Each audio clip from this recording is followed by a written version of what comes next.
Hi friends, എല്ലാവർക്കും ഒരിക്കൽ കൂടി ചായ സുജി കലോറിയിലേക്ക് സ്വാഗതം. അപ്പോൾ ഇന്ന് നമ്മൾ വളരെ പെട്ടെന്ന് തയ്യാറാക്കാൻ പറ്റാവുന്ന ഒരു ഡിഷ് ആയിട്ടാണ് വന്നിരിക്കുന്നത്. അപ്പോൾ ചില കുട്ടികൾക്കൊന്നും ക്യാബേജ് ഇഷ്ടമല്ല, എനിക്ക് ഒട്ടും ഇഷ്ടമുണ്ടായിരുന്നില്ല ചെറുപ്പത്തിൽ. അപ്പോൾ അതുപോലെ എന്തെങ്കിലും വെജിറ്റബിൾസ് കുട്ടികൾക്ക് ഇഷ്ടമില്ലാത്തുണ്ടെങ്കിൽ നമ്മൾ ഇതുപോലെ ചെയ്ത് കൊടുത്ത് കഴിഞ്ഞിട്ടുണ്ടെങ്കിൽ അവർക്ക് മനസ്സിലാവില്ല ഏതാ വെജിറ്റബിൾ കഴിക്കണേന്നുള്ളത്. മാത്രമല്ല വളരെ ടേസ്റ്റി ആയിട്ട് കഴിക്കുന്നതും കാണാൻ പറ്റും. അപ്പം നമുക്ക് നോക്കാം എന്താണ് ഇങ്ങനെയുള്ളത് ഉണ്ടാക്കേണ്ടതെന്നുള്ളത്. ഞാൻ ഉണ്ടാക്കാൻ പോകുന്നത് ക്യാബേജ് വെച്ചിട്ടുള്ള ഒരു പറാട്ടയാണ്. പറാട്ട എന്ന് പറയുമ്പോൾ നമ്മൾ സാധാരണ പറാട്ട ഉണ്ടാക്കണ പോലെ എണ്ണ കുറവൊഴിച്ച് അങ്ങനത്തെ പ്രോസസ്സ് ഒന്നുമല്ല, മനസ്സിലായില്ല. ആട്ടുകൊണ്ട് തന്നെയാണ് ഉണ്ടാക്കുന്നത്. അപ്പോൾ ഇനി ആരെങ്കിലും എൻ്റെ ചാനൽ ഇതുവരെ സബ്സ്ക്രൈബ് ചെയ്യാത്തവരുണ്ടെങ്കിൽ ഒന്ന് സബ്സ്ക്രൈബ് ചെയ്തേക്കണം. അതിന് തൊട്ടടുത്തുള്ള ഒരു ബെല്ലൈക്കൺ കൂടി ഉണ്ട്, അതുകൊണ്ട് പ്രസ് ചെയ്ത് കഴിഞ്ഞാൽ ഞാൻ ഇടുന്ന എല്ലാ വീഡിയോസിൻ്റെ നോട്ടിഫിക്കേഷൻ നിങ്ങൾക്ക് വരും. അപ്പോൾ കട്ട സപ്പോർട്ടായിട്ട് നിൽക്കണം. അപ്പോൾ നമുക്ക് നോക്കാം അത് എങ്ങനെ തയ്യാറാക്കേണ്ടതെന്നുള്ളത്. അപ്പം നമുക്ക് ഇതിലേക്കായിട്ട് ഞാനിവിടെ ഒരു 3 പറാട്ട ഉണ്ടാക്കാനുള്ള ആട്ടമുണ്ട്. നമ്മൾ സാധാരണ ചപ്പാത്തിക്കൊക്കെ കുഴക്കുന്ന പോലെ കുഴച്ചിട്ട് ഒരു 20 മിനിറ്റ് നേരം മാറ്റി വെച്ചതാണ്. അതുപോലെ ഒരു ചെറിയ ഉരുളക്കിഴങ്ങ് പുഴുങ്ങിയെടുത്തതാണ്, നന്നായിട്ട് ഉടച്ചെടുക്കുക.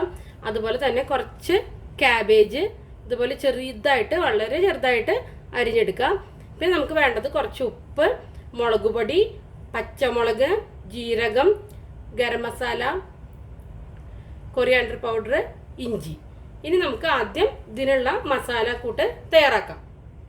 അപ്പം ഞാനൊരു നോൺ സ്റ്റിക്ക് പാൻ എടുത്തിട്ടുണ്ട്. അതിലേക്ക് 1 ടീസ്പൂൺ മാത്രം എണ്ണ ഒഴിച്ചു കൊടുത്തിട്ടുണ്ട്.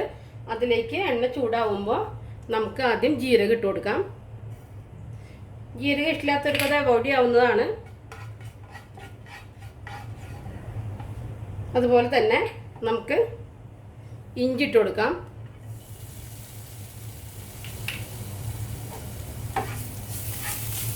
വളരെ ചെറിയ ഫ്ലെയിമിൽ വെച്ചിട്ട് വേണം അതൊക്കെ ചെയ്യാനായിട്ട്, കാരണം കുറച്ച് ഐറ്റംസ് അല്ലേ ഉള്ളൂ. അപ്പോൾ വലിയ തീയിൽ വെക്കരുത് നമ്മൾ. അതുപോലെ തന്നെ പച്ചമുളക്,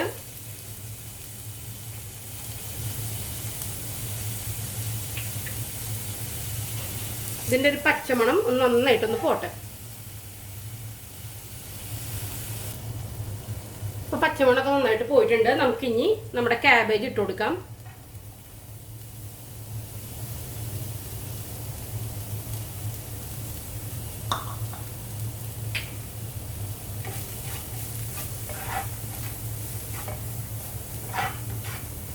ഇനി അതിലോട്ട് നമ്മൾ നേരത്തെ പറഞ്ഞ മസാലകളൊക്കെ ഇട്ട് കൊടുക്കുക. ഗരം മസാല, മുളക് പൊടി, മല്ലിപ്പൊടി, ആവശ്യത്തിന് ഉപ്പ്. നന്നായിട്ട് ഇത് മിക്സ് ആക്കിയിട്ട് ആ ക്യാബേജൊക്കെ ഒന്ന് വേവട്ടെ. അപ്പം നമ്മുടെ ക്യാബേജ് നന്നായിട്ട് വെന്തിട്ടുണ്ട്. നമുക്കിനി അതിലോട്ട് നേരത്തെ നമ്മൾ മാറ്റി വെച്ചിട്ടുണ്ടായിരുന്ന ഉരുളക്കിഴങ്ങല്ലേ പുഴുങ്ങിയത്, അതും കൂടി ഒന്ന് ഇട്ട് കൊടുത്തിട്ട് മിക്സ് ചെയ്തെടുക്കാം. അപ്പോൾ ഇതൊന്ന് മിക്സ് ചെയ്ത് കൊടുത്തു കഴിഞ്ഞിട്ടുണ്ടെങ്കിൽ നമ്മുടെ മസാലക്കൂട്ട് റെഡി ആയിട്ടുണ്ട് പൊറോട്ടയ്ക്കുള്ളത്.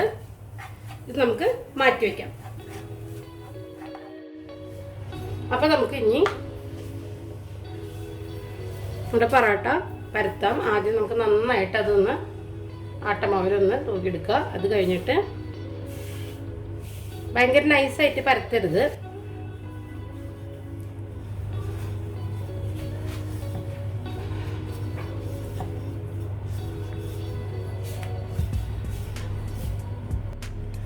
ഇനി നമുക്ക് ഒരു ഡ്രോപ്പ് മതിയാവും എണ്ണ ഒന്ന് തൂവി കൊടുക്കാം.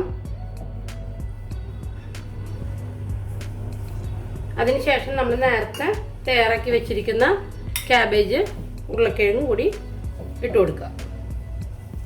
ഞങ്ങൾ കുറച്ച് ഇടുന്നുള്ളൂ.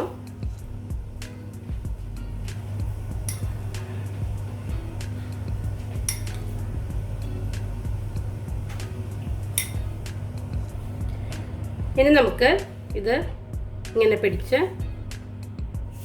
ക്ലോസ് ചെയ്തെടുക്കണം.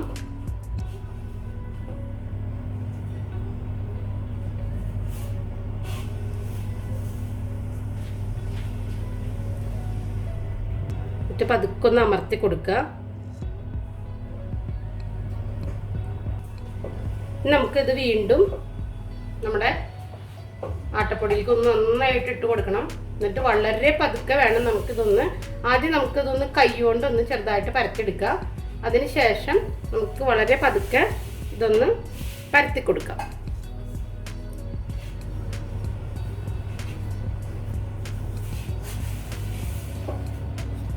അപ്പം നമ്മൾ ഒരെണ്ണം പരത്തിയെടുത്തിട്ടുണ്ട്.